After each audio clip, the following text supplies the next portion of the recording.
Once your video has finished uploading and preparing, it's easy to add questions to that video.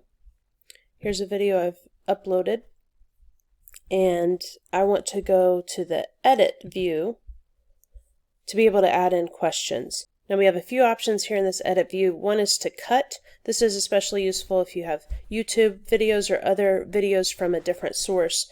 You can change what part of the video they see. They don't have to watch the whole thing.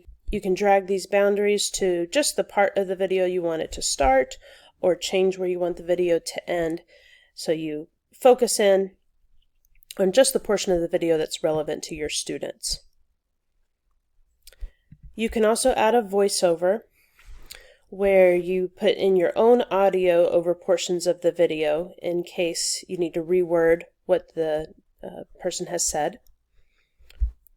And then you're going to especially add questions into the video.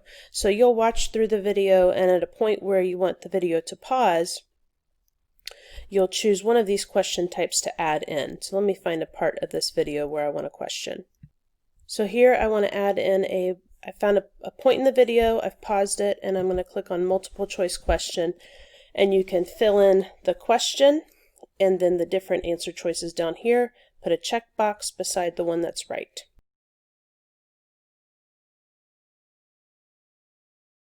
If you need more than 2 choices, you can add more, and once you're done, you're going to click Save. Then you'll see kind of the student view of what the question will look like when the video pauses for that question. Then I'm going to find the next place in the video where I want to add a question. I'll pause the video at the point where I want the next question. I'll choose the type of question and enter the text. And when you're done, you can hit save. If you'd like, you can add a feedback, especially on this open-ended type of question, to let them know what the correct answer should be. This question won't auto-grade like the multiple choice, but they can at least see if what they put is acceptable. Then it shows you what it looks like to the students here.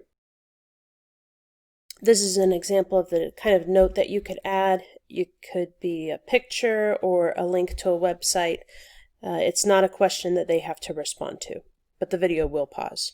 Now that I'm done adding the questions to the video, I'm ready to click Finish up at the top. And at this point, you could assign the video to a class. You could edit the video if you want to change the questions.